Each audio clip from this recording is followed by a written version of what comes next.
कितनी देर लगेगी? कफ्फे, इतनी देर तो मैं यहाँ नहीं खड़ा हो सकता। चलो मोटी चोंच वाले, रुकना है तो रुक, वरना जा यहाँ से। आराम से बोल। चीकू, चीकू नाम है मेरा।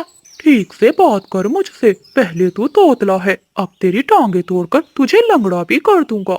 न जाने तू अपने आप को क्या समझता है? इस जंगल का सबसे बढ़िया मोमोज वाला। अच्छा, तेरा धंधा भी बंद ना करवा दिया तो मेरा नाम भी चीकू नहीं।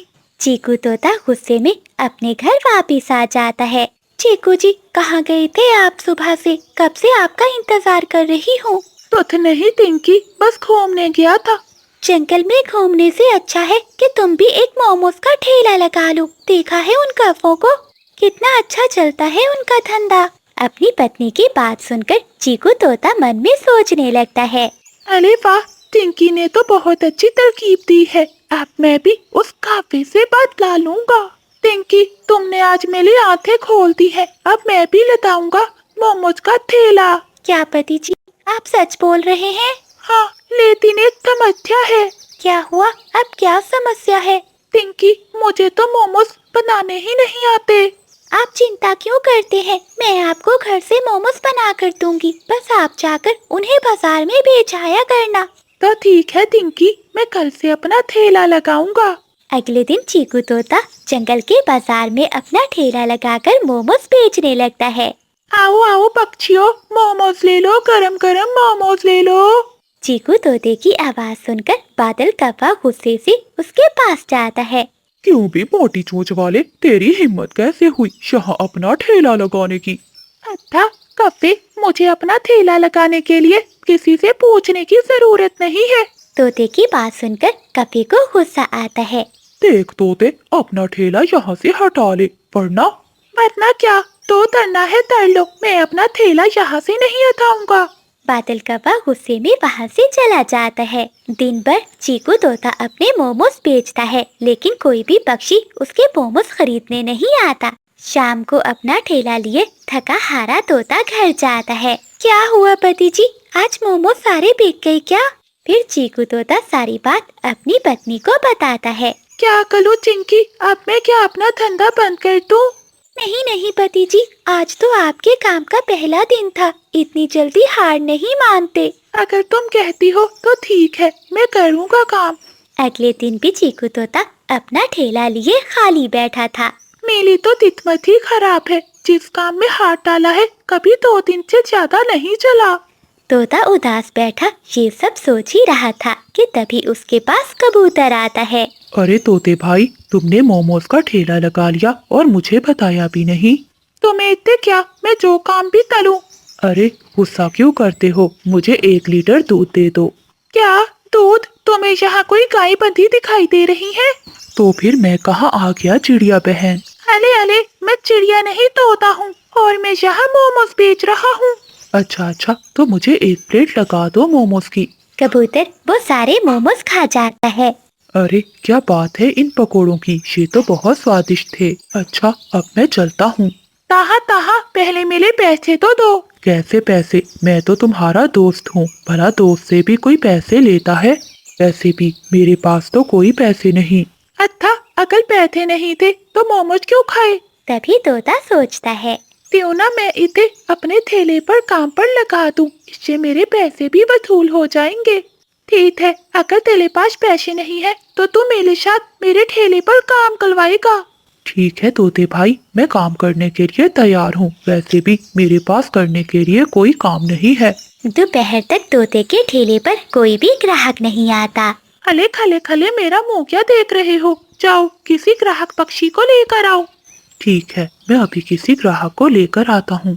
ऐसा कहते हुए कबूतर वहाँ से बादल कफे के ठेले पर चला जाता है। अरे भाई, क्या तुम्हें मोमोज खाने हैं? पता है जंगल पे नए मोमोज का ठेला लगा है। अबे ओ कबूतर, मेरा खुद का मोमोज का ठेला है, भला मैं क्यों खाऊंगा? फिर कबूतर पास खड़े पक्षियों से कहता है, अरे बुलबुल बहन, जंगल में बहुत मजे के मोमोज का ठेला है, तुम चलो वहाँ चलकर मोमोज खाओ। कबूतर, क्या तुम अंधे हो गए हो? मैं मोमोज खा रही हूँ। अरे बुलबुल, ये तो सड़ी हुई सब्जी के मोमोज हैं, हम जो बेच रहे हैं वो बहुत स्वादिष्ट हैं। कबूतर की बात कौवा सुन लेता है। क्या बोला कबूतर? मेरे मोमोज सड़े हुए हैं। फिर कौवा कबूतर को मारता है और वहाँ से भगा देता है। अगले दिन तोता जब ठेला लगाता है तो वो किसी काम से चला जाता है। आज तो मालिक नहीं है, मैं उसके सारे मोमोज बेच कर रहूंगा। वो मुझ पर बहुत खुश होंगे और मेरी तनख्वाह भी बढ़ा देंगे। ऐसा कहते हुए कबूतर आवाज देने लगता है।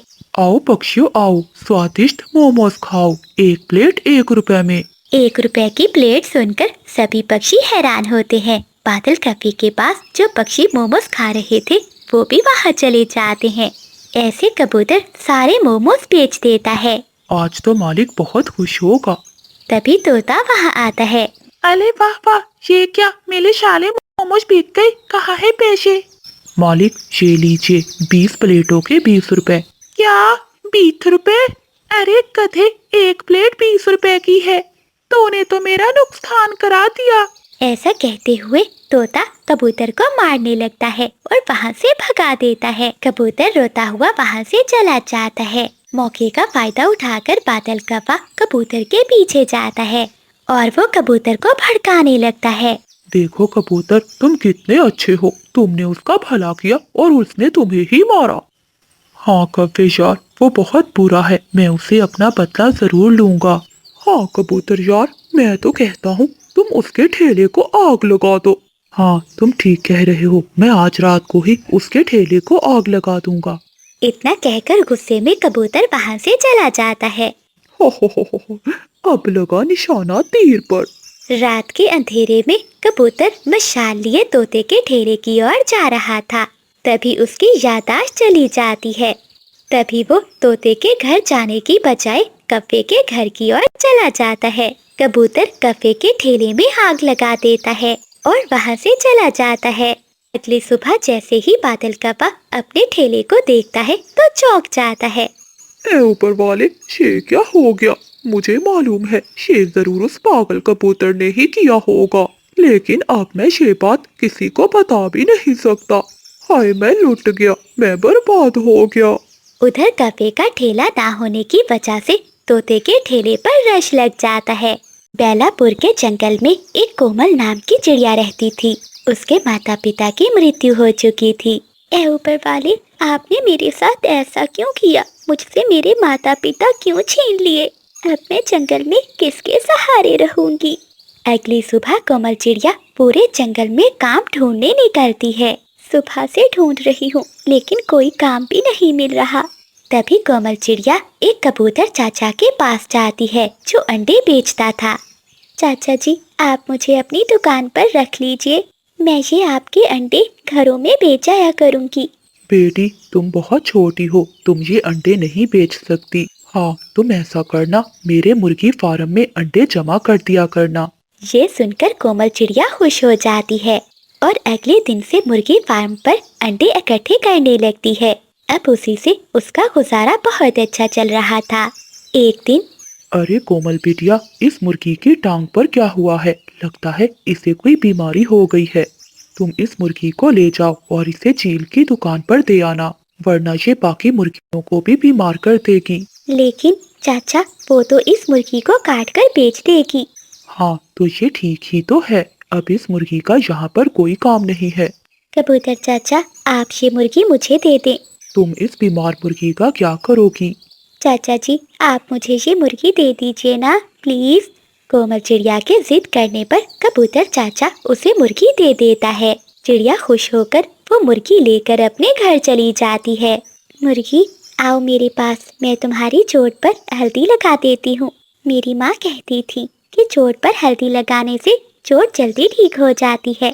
फिर चिड़िया मुर्गी की चोट पर हल्दी लगा देती है, लेकिन उसकी चोट ठीक नहीं होती। दिन ब दिन उसकी हालत और भी खराब होती जाती है। मेरे पास तो पैसे भी नहीं है जो मैं मुर्गी का इलाज करवा सकूं। कभी सेठ के घर जाती हूँ और उससे कुछ पैसे उधार ले लेती हूँ। फिर कोमल चिड़िया कौवे के घर जाती है और उसे पैसे उधार मांगती है। क्यों ना मैं इस छोटी चिड़िया से इसका घर अपने नाम करवा लूं, इसके तो आगे पीछे भी कोई नहीं है। ओ छोटी चिड़िया, पैसे तो मैं तुझे दे दूंगा, लेकिन तुझे अपना घर मुझे देना होगा। बेचारी चिड़िया भोलेपन में अपना घर कौवे को दे देती है और बदले में पैसे ले लेती है और वो उन पैसों से अपनी मुर्गी का इलाज करवाने लगती है। अब मेरी मुर्गी बिल्कुल ठीक हो गई है। तभी बादल कौवा वहाँ आता है।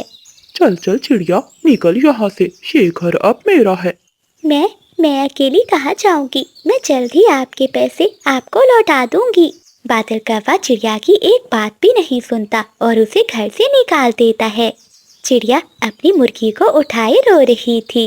अब मैं कहाँ जाऊं? मेरा तो कोई भी नहीं है। चिड़िया जहाँ जहाँ भी मदद के लिए पक्षियों के पास जाती है, सभी उसे डांटकर वहाँ से भगा देते हैं। वो एक पेड़ के नीचे जाकर बैठ जाती है। अब हम कहाँ जाएं? मेरी प्यारी मुर्गी, तुम ही मुझे बताओ। तभी मुर्गी घने जंगल की ओर भाग जाती है। अरे मेरी प्यारी मुर्गी, कहाँ जा रही हो? सुनो तो, इधर आओ, उधर घना जंगल है, उधर मत जाओ। चिड़िया की मुर्गी घने जंगल में एक गुफा के अंदर चली जाती है। चिड़िया भी अपनी मुर्गी के पीछे पीछे थी। अरे मेरी प्यारी मुर्गी, तुम इस गुफा में क्यों आई हो? पता है बाहर जंगल में बारिश होने लगी है, क्यों ना हम आज रात यहीं गुजार लें। उस दिन से कोमल चिड़िया मुर्गी के साथ उसी गुफा में रहने लगती है। एक दिन उस गुफा में एक उल्लू साधु आता है। अरे ओ छोटी बच्ची, तुम इस गुफा में क्या कर रही हो? साधु जी, मेरे पास घर नहीं है, इसलिए मैं और मेरी मुर्गी यहाँ रह रहे हैं। फिर कोमल चिड़िया सारी बात साधु उल्लू को बताती है। फिर साधु उल्लू मंत्र पढ़ता है। बेटी, आज से तुम्हारी मुर्गी कोई साधारण मुर्गी नहीं रही, ये एक जादुई मुर्गी बन गई है। लेकिन साधु बाबा जी, मैं इस मुर्गी का क्या करूँगी? बेटी, तुम इस मुर्गी से जो मांगोगी तुम्हें वही मिलेगा। पापा जी, आपका बहुत बहुत धन्यवाद। मैं इसे जंगल में ले जाती हूँ। फिर चिड़िया अपनी मुर्गी को लेकर जंगल में आ जाती है। ए जादुई मुर्गी, मुझे रहने के लिए घर दे दो। तभी जादुई मुर्गी एक विशाल सोने के घर में बदल जाती है। अरे वाह, ये तो सोने की मुर्गी का घर है। फिर चिड़िया उस सोने के घर में रहने लगती है। ये बात पूरे जंगल में फैल जाती है। तभी बादल कौवा चिड़िया के पास आता है। अरे चिड़िया बेटी, ये इतना बड़ा सोने की मुर्गी का घर कहाँ से आया? इसे अगर कोई चुरा कर ले गया तो?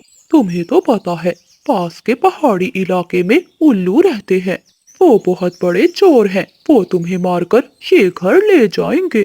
नहीं नहीं कौवे अंकल, ये घर कोई मामूली घर नहीं है। ये घर तो एक जादुई मुर्गी का घर है। देखना, ये घर मुसीबत में मेरी रक्षा भी करेगा। ये चिड़िया तो बहुत चालाक है, कितना डरा रहा हूँ, लेकिन अपनी बात पर ही अड़ी हुई है। ऐसा सोचते हुए बादल कौवा वहाँ से चला जाता है। ए मुर्गी का जादुई घर, मुझे बहुत भूख लगी है, मुझे खाने के लिए भोजन दे दो। तभी चिड़िया के सामने बहुत अच्छे अच्छे भोजन आ जाते हैं, जिसे खाकर चिड़िया सो जाती है। आधी रात को चिड़िया की आँख खुलती है। ये मुझे ऐसा क्यों लग रहा है जैसे सब कुछ हिल रहा है। तभी मुर्गी घर बहुत तेज तेज हिलने लगता है। ये सब क्या हो रहा है? तभी चिड़िया घर के बाहर आ जाती है। ये तुम सब पक्षी मेरे घर को कहाँ लेकर जा रहे हो? रुको सब। कुछ पक्षी रस्सी से खींचकर उस घर को अपने साथ लेकर जा रहे थे।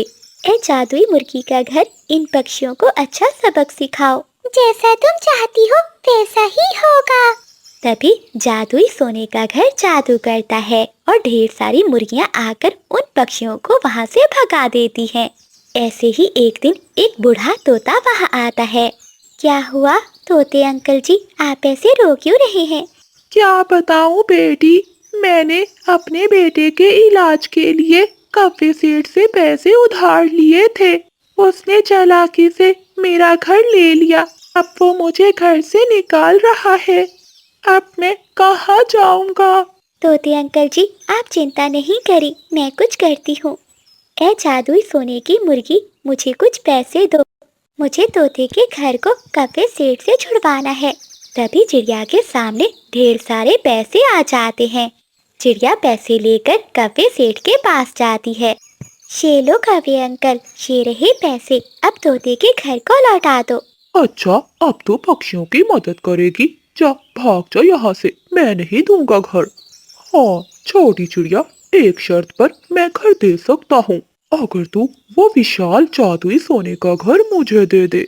ऐसे नहीं मानेगा ये, इसे तो सबक सिखाना ही होगा। ठीक है कौवे सेठ, आप ले लो, आप मेरे घर को ले लो। फिर चिड़िया अपना घर दे देती है और कौवा तोते को उसका घर लौटा देता है। बेटी तुम्हारा बहुत बहुत धन्यवाद, परंतु बेटी तुमने मेरे लिए अपना घर क्यों दे दिया? अब तुम कहाँ रहोगी? ऐसा करो बेटी, तुम हमारे साथ ही रह लो।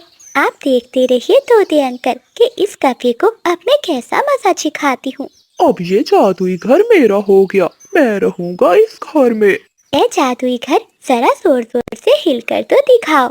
चिड़िया के बोलते ही वो घर जोर जोर से हिलने लगता है। अरे ये क्या हो रहा है? इतनी जोर जोर से ये घर क्यों हिल रहा है?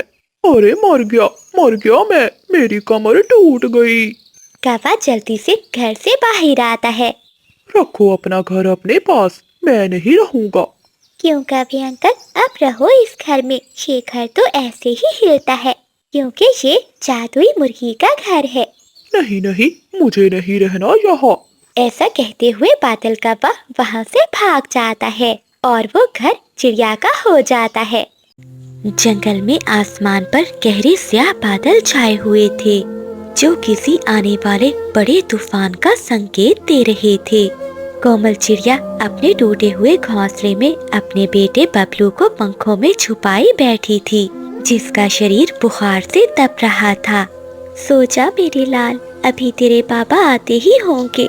देखना वो तुम्हारे लिए मीठे मीठे फल लाएंगे।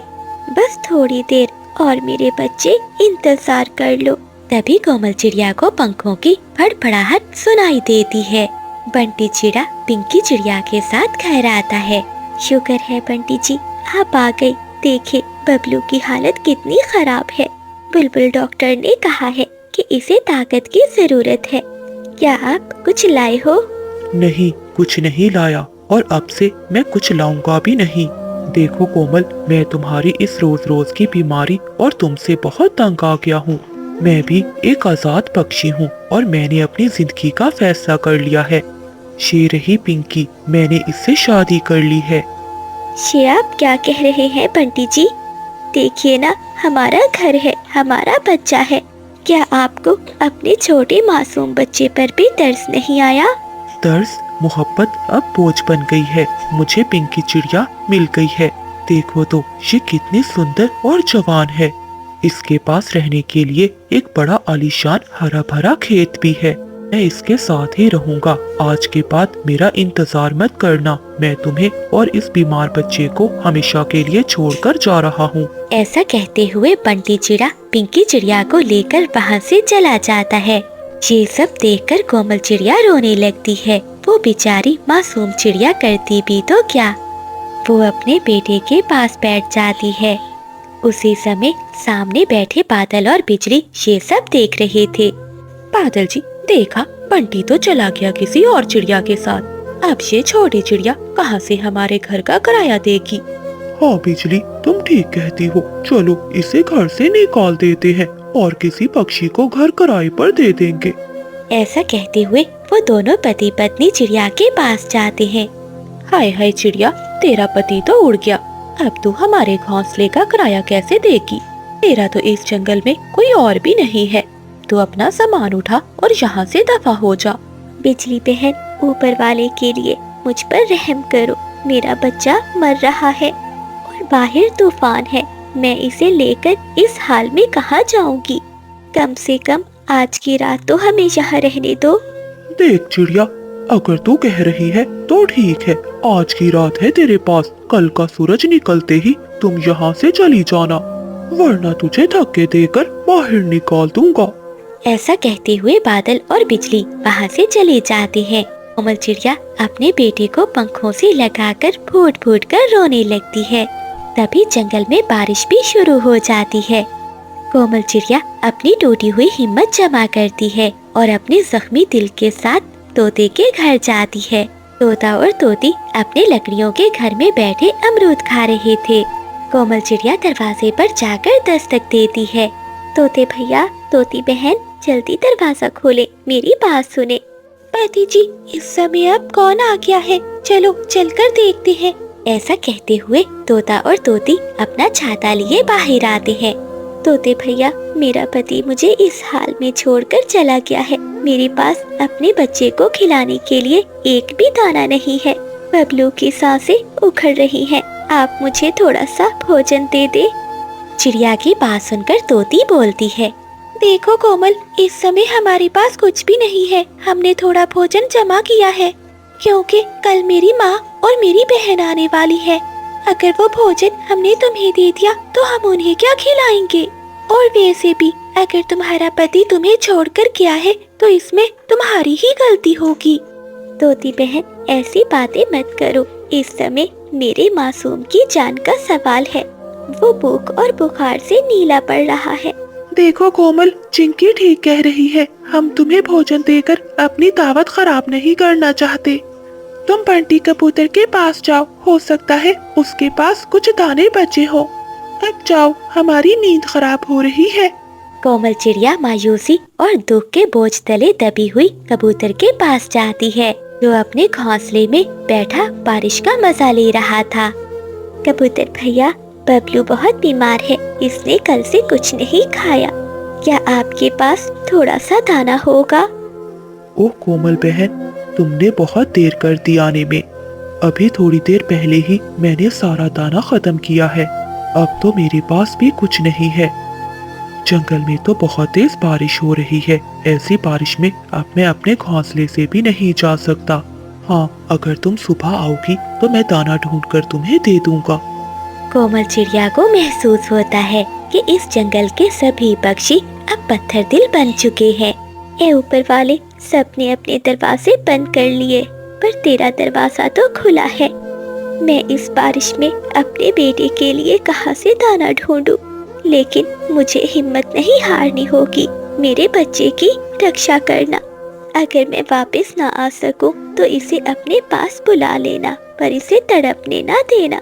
ऐसा कहते हुए कोमल चिड़िया अपने भीगे हुए पंखों को झाड़ती है और इस तूफानी रात में दूर खेतों की तरफ उड़ जाती है।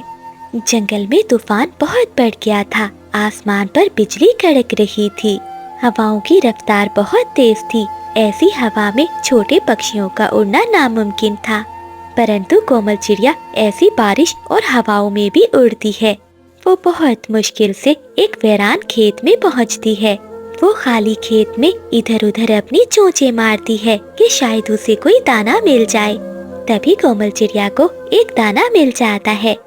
दाना मिल गया। मेरा बबलू अब भूखा नहीं रहेगा। बस थोड़ी देर, मेरे बच्चे, माँ तेरे पास आ रही है। कोमल चिड़िया जैसे ही वो दाना उठाती है तो हवा का एक तेज झोंका उसे दूर झाड़ियों में फेंक देता है। वो झाड़ियाँ कांटेदार थी। कोमल चिड़िया घायल हो जाती है। ए ऊपर वाले, ये क्या हो रहा है मेरे साथ? लेकिन मैं हार नहीं सकती। अगर यहीं रुक गई तो मेरा बबलू मर जाएगा।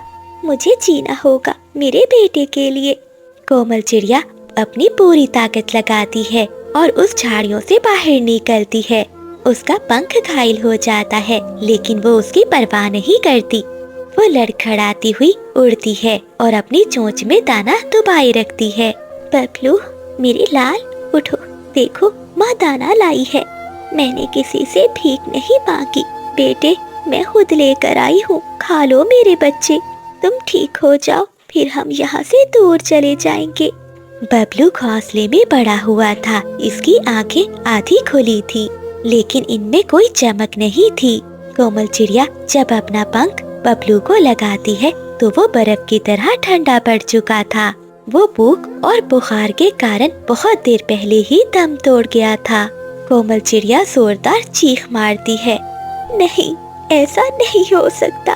बबलू, आंखें खोलो, देखो माँ तुम्हारे लिए अपना खून बहाकर दाना लाई है। कोमल चिड़िया की चीखें इतनी दर्दनाक थी कि जंगल के सभी पक्षी वहाँ आ जाते हैं। बुलबुल बबलू को देखती है। बहुत देर हो गई है कोमल, तुम्हारा बच्चा अब इस दुनिया में नहीं रहा। ये सुनकर कोमल चिड़िया और भी रोने लगती है। वो बंटी चिड़े की तरफ देखकर कहती है, बंटी तुम जीत गए, मैं हार गई। देखो आज तुम्हारी बेवफाई और इस जंगल की बेहिस्सी ने हम दोनों को मार दिया। अब तुम सुकून से रहना। ऐसा कहते हुए कोमल चिड़िया गिर जाती है और वो भी इस दुनिया को छोड़कर अपने बेटे के पास चली जाती है। ये देखकर सभी पक्षियों की आंखों में आंसू थे। अब वो अपने किए पर बहुत पछता रहे थे।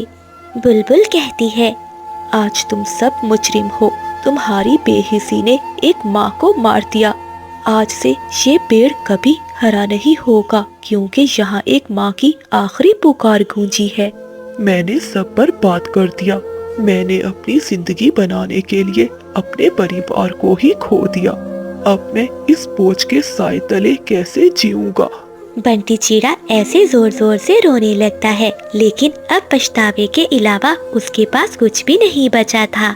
तभी आसमान से एक जोरदार बिजली कड़कती है और कौवों के घर पर गिरती है। कौवों का घर जलकर राख हो जाता है। ये देखकर बुलबुल कौवों से कहती है, देखो बिजली, ये कुदरत का इंसाफ है। तूने कोमल को घर से निकालने की कोशिश की थी, आज कुदरत ने तुम्हें ही बेघर कर दिया। तो प्यारे दोस्तों, मैं चली गई, पर मेरी कहानी याद रखना, किसी की मजबूरी का मजाक मत बनाना, क्योंकि जब वक़्त का पहिया घूमता है तो सब कुछ मिट्टी कर देता है। माँ जी, ये लीजिए दाने, आज बहुत मुश्किल से मिले हैं। खेतों में शिकारी चीलें उड़ रही थी, बड़ी मुश्किल से जान बचाकर लाई हूँ। आपको भूख लगी होगी। क्या बस यही लाई हो तो सूखे दाने? तुझे पता है ना, आज मेरा बेटा जिंदा होता तो मेरे लिए ताजा ताजा फल लाता। तू तो मनहूस है। जब से आई है मेरे घर में मनहूसियत छा गई है। पहले मेरे बेटे को खा गई और अब मुझे मारना चाहती है। माँ जी, ऐसा ना कहे, मैंने अपनी तरफ से पूरी कोशिश की है। बारिश हो रही है, आपको तो पता है ऐसे मौसम में पक्षी घर से भी नहीं निकल रहे, लेकिन मैं आपके लिए बाहर गई। कोशिश? अरे मैं सब जानती हूँ। तो खुद तो मजे मजे से मीठे फल खाती है और मेरे लिए ये सूखे दाने लेकर आती है। तू यही चाहती है ना कि मैं भूख से मर जाऊं और तू आजाद हो जाए। जा, अब चली जा, मुझे तेरी सूरत नहीं देखनी। बेचारी कोमल चिड़िया रोती हुई अपने कमरे में चली जाती है। बादल जी, सुन रहे हो चिड़िया की रोने की आवाज? वो चिड़िया तो अपने सास के पाँव चाट रही है, लेकिन वो बुढ़िया इसे कोस रही है। फिर भी चिड़िया इसका साथ नहीं छोड़ रही। अगर ये दोनों इसी तरह यहाँ रही तो हमें वो घर कभी नहीं मिलेगा। बिजली, चिंता मत कर, मैंने सब सोच लिया है। कोमल चिड़िया जितना भी सब्र कर ले, लेकिन मौत के डर से तो सब भागेंगे। मैंने सुना है कि पहाड़ पर रहने वाली चील कई दिनों से भूखी है, इसे कोई शिकार नहीं मिल रहा। तो क्या बादल जी, तुम उस चील को यहाँ लाओगे ताकि वो हमें भी खा जाए? अरे नहीं पागल, ये काम बस तुम मुझ पर छोड़ दो, मैं उसे सब बता दूंगा। रात बहुत हो चुकी है, अब तुम सो जाओ, सुबह होते ही मैं अपना काम कर दूंगा। अगली सुबह हो जाती है। बादल कौवा सुबह सवेरे ही पहाड़ों की ओर चला जाता है। अरे कौवे, तुम यहाँ? चील चाची, आज मैं आपके लिए एक बहुत बड़ी दावत का इंतजाम कर आया हूँ। क्या मतलब कौवे? मैं तो पहले ही बहुत भूखी हूँ। बताओ, कहाँ है मेरी दावत? नीचे जंगल के सबसे बड़े पेड़ पर एक चिड़िया और उसकी बूढ़ी सास रहती है। आप उन्हें खाकर अपनी भूख मिटाएं। बदले में मुझे 2 अनाज की बोरियां चाहिए। हाँ हाँ कौवे, मांस के लिए तो मैं तुम्हें 2 क्या 3 बोरियां दे दूंगी, लेकिन याद रखना, अगर शिकार अच्छा ना हुआ तो मैं तुम्हारे पर नोच लूंगी। जी जी चील चाची, कल सुबह जैसे ही सूरज निकलेगा तो कोमल दाना लेने बाहर जाएगी, वही समय बहुत अच्छा होगा। फिर बादल कौवा वहाँ से चला जाता है। अब मुझसे और इंतजार नहीं होता। कितने दिन हो गए कोई मांस नहीं मिला। बस अब कल का इंतजार है और फिर मैं मजे करूंगी। अगली सुबह हो जाती है। सुबह सवेरे ही कोमल चिड़िया दाना लेने के लिए अपने घर से बाहर निकली ही थी कि उसे आसमान पर चील दिखाई देती है। शिकारी चील को देखकर जंगल के सभी पक्षी अपने अपने घोंसलों में छुप जाते हैं और कोई भी सामने आने की हिम्मत नहीं करता। अरे शेखिया, ये तो शिकारी चील है, लेकिन यहाँ कैसे?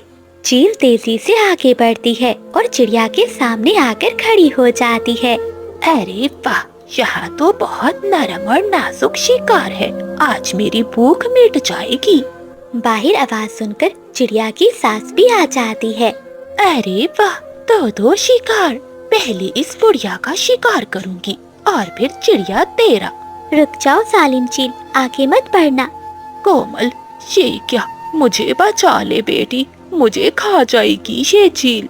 रुक जाओ चील, मेरी माची बहुत बूढ़ी है, इनका मांस बहुत सख्त है, आपका पेट नहीं भरेगा।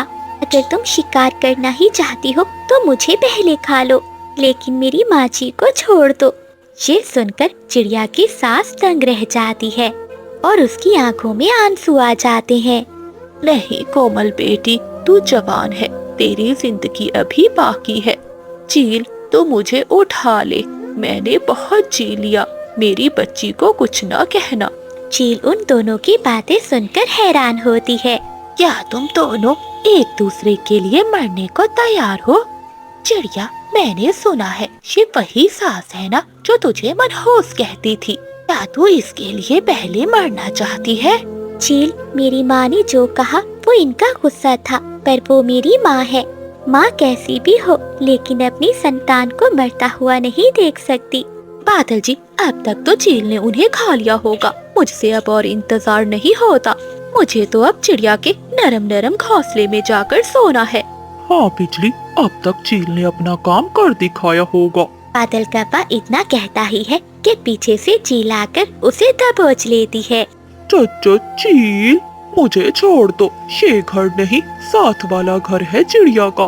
तभी कोमल चिड़िया और उसकी सास भी वहाँ आ जाती है।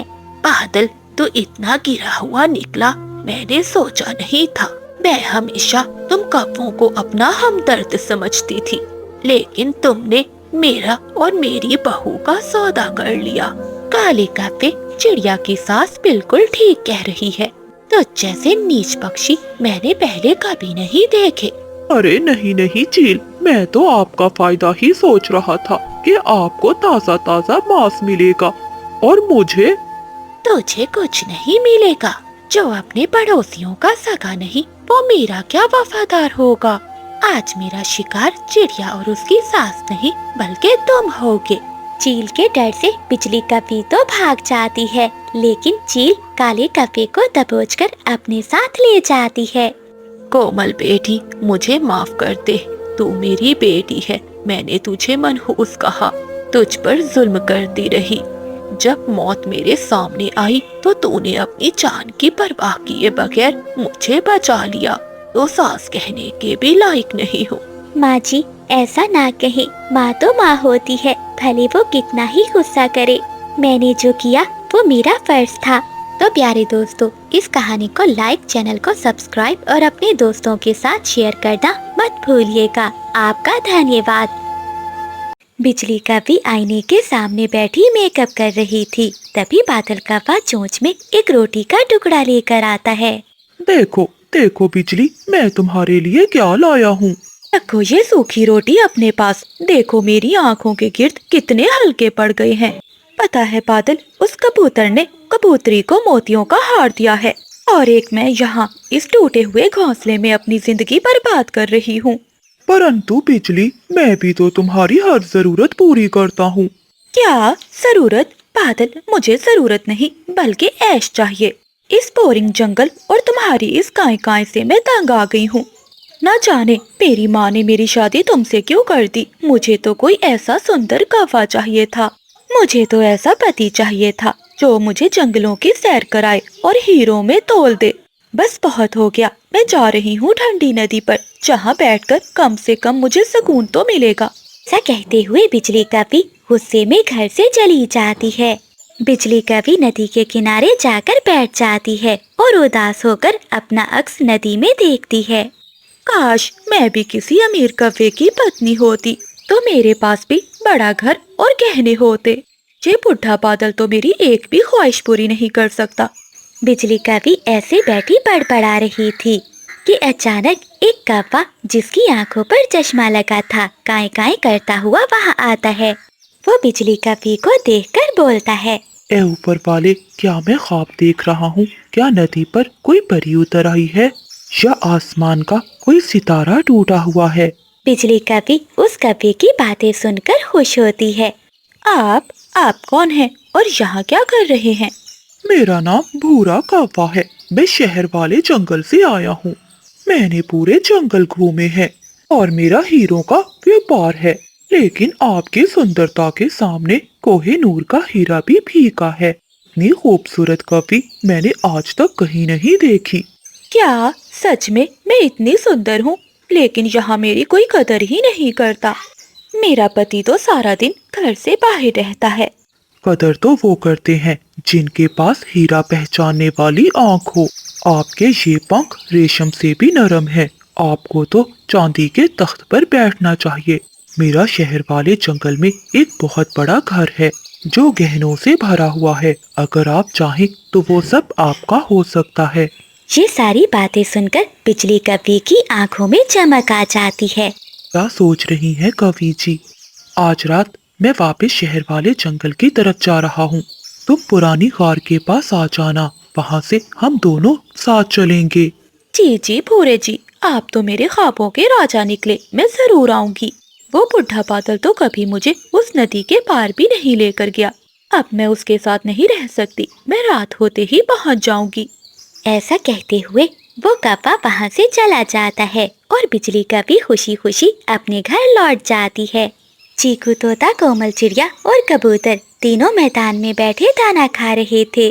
चिड़िया बहन, जरा वो देखो, वो सामने कौन सा कौवा है? हमारे जंगल का तो नहीं लगता। हाँ तोते भैया, लग तो ऐसे रहा है कि ये किसी दूसरे जंगल से आया है। चलो चलकर पूछते हैं। ऐसा कहते हुए वो तीनों दोस्त कौवे के पास जाते हैं। अरे कौवे भैया, आप कहाँ से आए हो? मैं शहर वाले जंगल से आया हूँ। मैं एक हीरों का व्यापारी हूँ, इसलिए जंगल जंगल घूमता हूँ। अच्छा, तो कौवे भैया ये लीजिए दाने, आप ये खा लीजिए। आप हमारे जंगल के मेहमान हैं। हाँ, चिड़िया ठीक कह रही है। हमारे जंगल में जो भी आता है हम उसका बहुत ख्याल रखते हैं। जंगल में रात हो जाती है। बादल कौवा अपने घोंसले में सोया हुआ था। बिजली कवि चुपके से अपने सामान की पोटली बांधती है। बाय बाय बादल, अब मैं रहूंगी महलों में और तुम यहाँ टूटे हुए घोंसले में। ऐसा कहते हुए बिजली कवि वहाँ से चली जाती है। बुलबुल भागी भागी कोमल चिड़िया के पास आती है। चिड़िया, मुझे सूचना मिली है कि शहर वाले जंगल से हमारे जंगल में एक कौवा आया है। वो कौवा कोई आम नहीं, बल्कि वो चीलों और उल्लुओं के साथ मिला हुआ है। उसका काम पक्षियों को पकड़कर उन्हें देना है। बदले में वो उनसे हीरे लेता है। क्या बुलबुल बहन, ये आप क्या कह रही हैं? हाँ चिड़िया बहन, ये सच है। मुझे अभी अभी मेरे भाई ने बताया है कि उस कौवे को आज हमारे जंगल की तरफ आते देखा है। बुलबुल बहन, जरूर वो भूरा कौवा ही होगा। हमें सभी पक्षियों को सावधान करना होगा। चलो चलते हैं। ऐसा कहते हुए वो दोनों तोते और कबूतर के पास जाती हैं। कोमल चिड़िया भी सारी बात उन्हें बताती है। तभी शोर मचाता हुआ बादल कौवा वहाँ आता है। हाँ, सब हो गया। मेरी पत्नी घोंसले में नहीं है। न जाने वो कहाँ चली गई है। उसका सामान भी नहीं है। लगता है वो मुझे छोड़कर चली गई। बादल भैया, ये जरूर उस भूरे कौवे का काम होगा। उसी ने बिजली को लालच दी होगी। कौन सा भूरा कौवा? फिर चिड़िया कौवे को सारी बात बताती है। बुलबुल कहती है, चिड़िया बहन, इससे पहले कि देर हो जाए हम सबको पहाड़ों की ओर जाना चाहिए। वो जरूर गार में ही होंगे। ऐसा कहते हुए सभी पक्षी पहाड़ों की ओर चले जाते हैं। भूरे, देखो मैं आ गई। अब चलो जल्दी से, मुझे वो हीरो का हार चाहिए। हार? हो। बेवकूफ कौवी, हार नहीं। आज तो तुम शिकारी के पेट में जाओगी। मैंने तुम्हें चील को बेच दिया है। क्या? ये तुम क्या कह रहे हो? तुमने मुझे धोखा दिया। ऐसा कहते हुए बिजली कवि जोर जोर से चिल्लाने लगती है और वहाँ से भागने की कोशिश करती है। तभी चील आगे से उसे रोक लेती है। कहाँ जा रही है कवि? मैंने तुझे खरीदा है, अब तो मेरा शिकार है। ऐसा कहते हुए चील जैसे ही आगे बढ़ती है तो सभी पक्षी पीछे से आ जाते हैं। और वो सब चील पर हमला कर देते हैं। चील डरकर वहाँ से भाग जाती है। अरे ओ ठग कौवे, आज मैं तुझे नहीं छोड़ूंगा। तूने मेरी पत्नी को बेचा। ऐसा कहते हुए बादल कौवा भूरे कौवे पर हमला करता है और उसकी खूब पिटाई करता है। घायल होकर भूरा कौवा वहाँ से भाग जाता है। बिजली कौवी रोने लगती है। उसे अपनी गलती का एहसास हो जाता है। बादल,